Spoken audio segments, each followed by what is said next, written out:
Mix by रूप सिंह धुले से ढोली वाले। डोंगरी माया जी लगे जरगे पतेरा वो जरगे पतेरा हरे परसा के बेला छोड़े अकेला रे मोला छोड़े अकेला।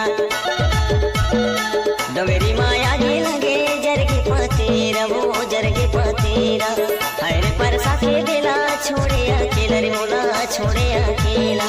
हर कर महीने टूरी माया नहीं लगे तोला वो हर कर महीने टूरी धीरे धीरे तो चली आवे।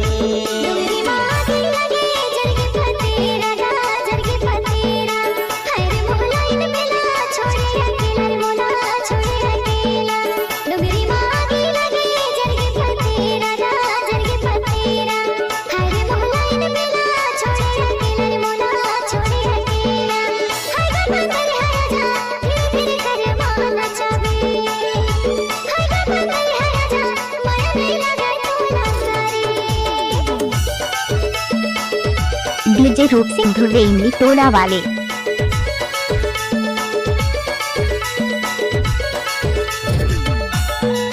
हमको कुछ बोले क्या? नाच ना वो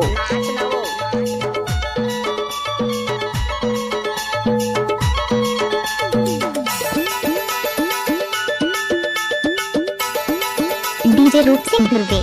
साजा के मुखड़ा जरे सर के पाना वो सर के पाना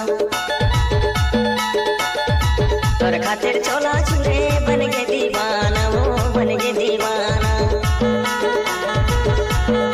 साजा के मुखड़ा जरे सर के पाना वो सर के पाना तोर खातिर चोला चुरे बन के दीवाना वो बन के दीवाना। हर कर महीने टूरी धीरे धीरे तो चली आवे हर कर महीने टूरी धीरे धीरे माया ना बढ़ावे।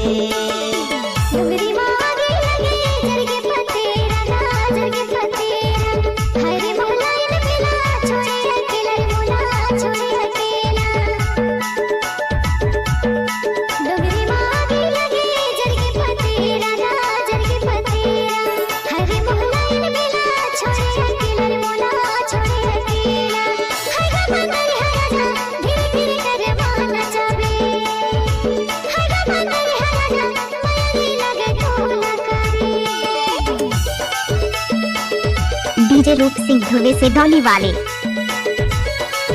नाच ना वो अच्छा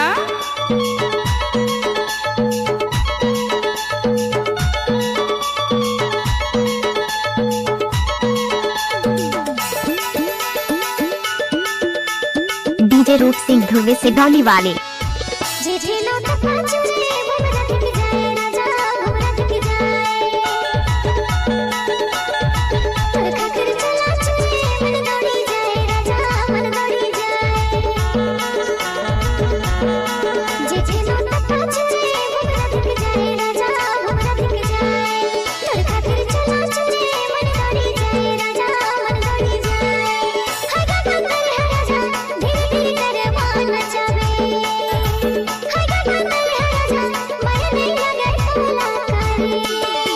डोंगरी माया जी लगे जरगे पतेरा वो जरगे पतेरा अरे परसा के बेला छोड़े अकेला रे मोला छोड़े अकेला। डोंगरी माया जी लगे जरगे पतेरा वो जरगे पतेरा अरे परसा के बेला छोड़े अकेला रे मोला छोड़े अकेला। हर कर महीने टूरी धीरे धीरे तो चली आवे हर कर महीने टूरी धीरे धीरे माया। डीजे रूप सिंह का मिक्स किया हुआ।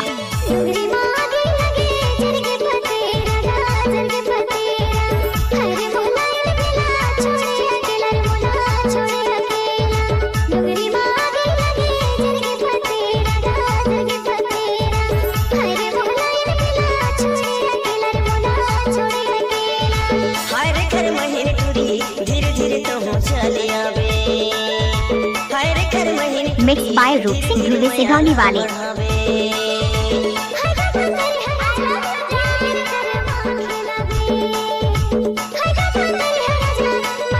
डीजे रूप सिंह धुले इमली टोला वाले। हर कर